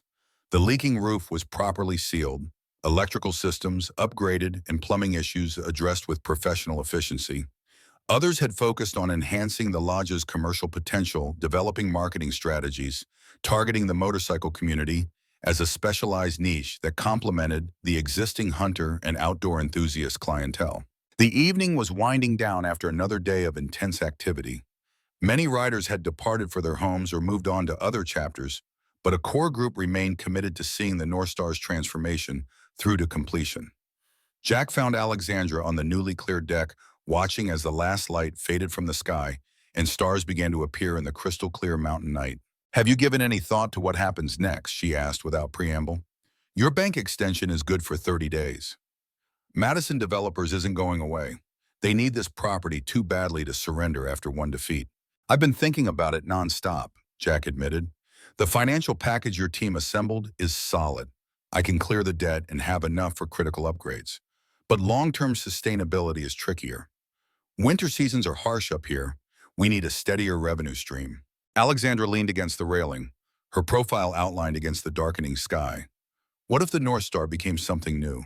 An official waypoint on the Silver Wings network, a designated safe haven and resupply point for motorcycle groups across the Rockies. We have chapters crisscrossing these mountains from spring through fall. Having a permanent veteran-run base would be invaluable. Jack considered the proposal, seeing both opportunity and challenge. This place has always been for travelers, a refuge from the road. But can motorcycle traffic alone sustain it through the seasons? Not alone. Alexandra turned to face him fully. But combined with your existing clientele of hunters and outdoor enthusiasts, plus expanded winter services for emergency crews and maintenance teams. She offered a rare, genuine smile. I've run the numbers, Sullivan. It works, especially with regular Silver Wings events and rally points. Their conversation was interrupted by the distinctive sound of engines approaching. Not motorcycles, but the now familiar rumble of Coleman's Jeep Cherokee, followed by several black SUVs with tinted windows. Jack's posture shifted instantly to alert readiness. Looks like Coleman brought reinforcements this time, Alexandra observed, already moving toward the door to alert the others. Security team by the looks of those vehicles. Jack's jaw tightened. He's escalating, trying to intimidate through show of force. Within minutes, the Silver Wings security team had mobilized, taking defensive positions throughout the lodge. Lily was moved to a safe location with Maria, while others prepared to document whatever confrontation might unfold. Jack stepped onto the porch, deliberately positioning himself in the headlights' glare to demonstrate his refusal to be intimidated. Alexandra and Karen flanked him with several other Silver Wings members, establishing a second line just inside the doorway. Coleman approached, flanked by 4 men whose bearing and positioning screamed professional security. They wore unmarked black parkas and moved with the coordinated precision of those accustomed to physical intimidation. This charade ends now, Sullivan Coleman stated flatly, his corporate veneer completely replaced by raw frustration. He gestured to the lodge and the vehicles surrounding it. You've turned a simple business transaction into a circus. My patience is exhausted. Jack remained motionless, his marine stillness contrasting with Coleman's agitated movements.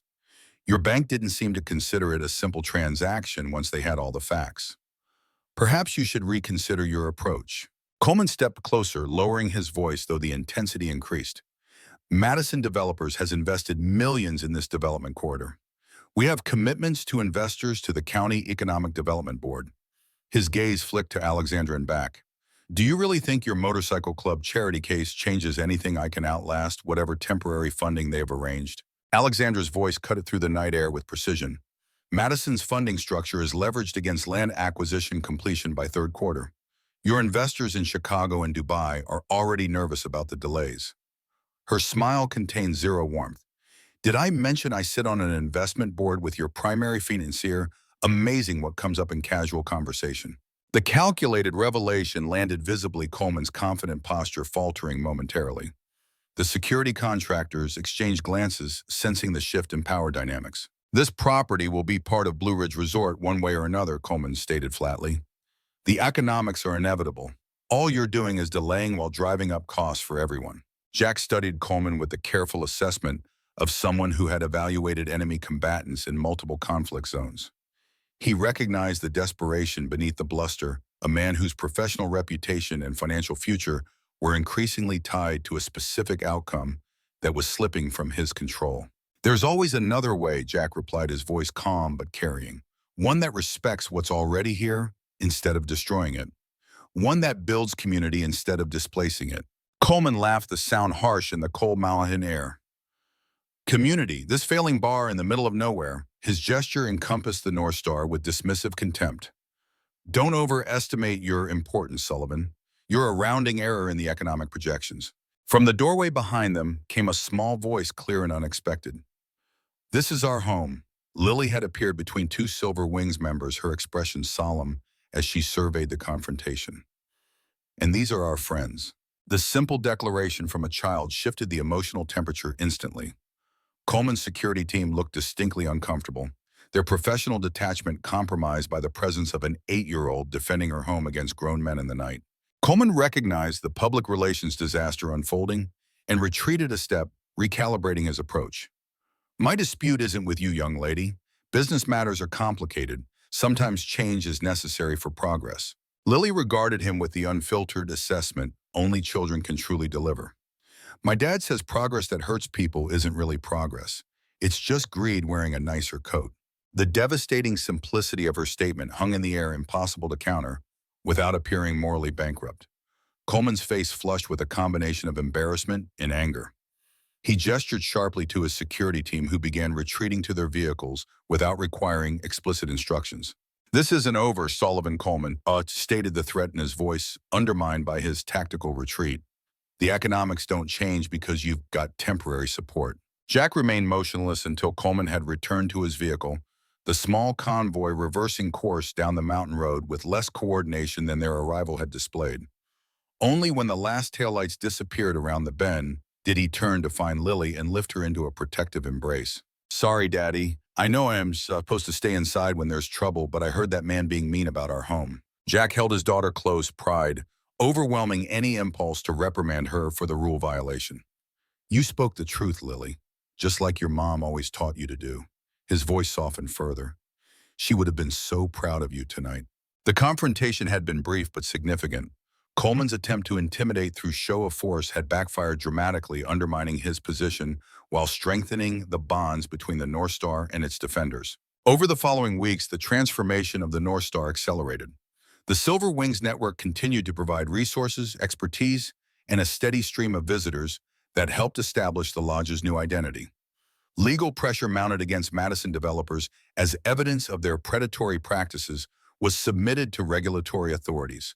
Coleman himself was eventually removed from the project after investors grew concerned about negative publicity and potential investigations. The foreclosure was not only halted, but resolved entirely when the Silver Wings financial package was formally accepted by the bank. The debt was cleared, critical infrastructure improvements were completed, and a sustainable business model was established that protected the North Star's independence while integrating it into the broader motorcycle community network. 6 months later, spring sunlight spilled across the newly expanded deck of what had once been the North Star Lodge.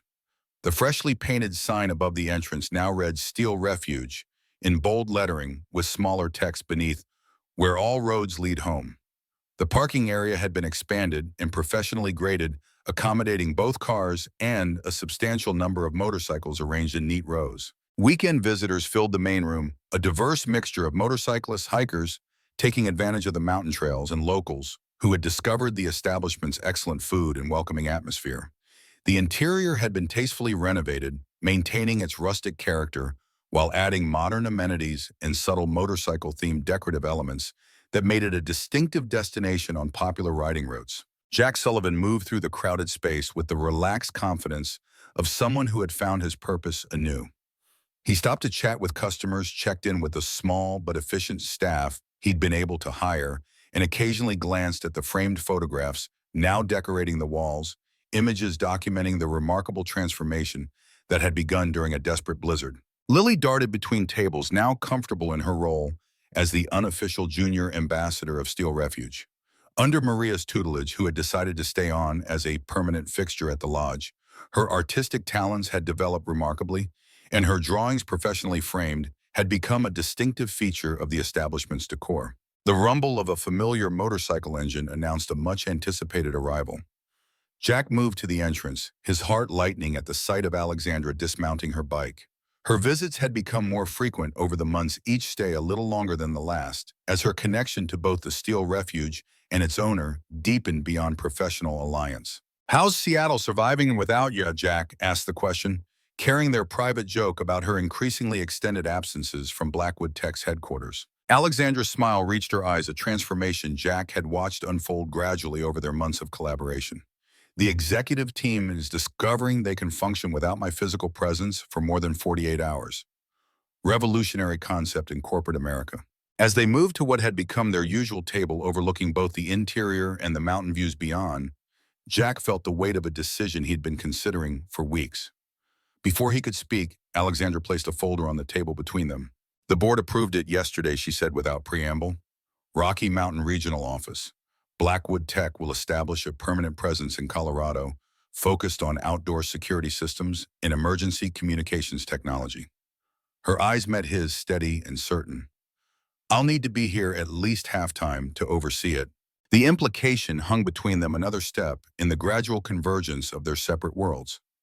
Jack considered her words, understanding both what was said and what remained unspoken. Steel Refuge could probably accommodate a tech executive in residence, he replied with characteristic directness. His eyes held hers with steady certainty. If she were planning to stay a while. Alexandra's smile deepened professional reserve, giving way to genuine warmth. I hear the owner appreciates those who understand the value of community, especially if they're willing to contribute to building something meaningful together. Lily appeared at their table carrying a new drawing, this one showing the Steel Refuge surrounded by spring flowers and motorcycles beneath a bright sun. I made this for your office in Seattle, she announced, presenting her artwork with solemn ceremony. So you remember us when you're there. Alexandra accepted the gift with equal seriousness, though her eyes softened as she studied the detailed rendering. It's beautiful, Lily, though I think I'll be remembering this place more and more frequently, even without reminders. As spring sunlight lengthened toward evening, casting golden light across the mountains and valleys surrounding the Steel Refuge, Jack surveyed what had once seemed impossible, not just the survival of his business, but its transformation into something vibrant and meaningful that honored both Emily's memory and the future he wanted for Lily. What had begun as 20 strangers seeking shelter from a blizzard had evolved into a community, a purpose, and perhaps even the beginning of a new chapter in his personal life. The storm that had once threatened everything had instead cleared the way for possibilities neither he nor Alexandra could have imagined on that desperate winter night when she had first knocked on his door. Outside, the first Silver Wings riders of the evening were arriving, their engines announcing the continuation of a tradition that would likely outlast all of them. A circle of support, a promise of shelter, a reminder that even in the coldest winter, unexpected warmth could be found when doors opened instead of closed.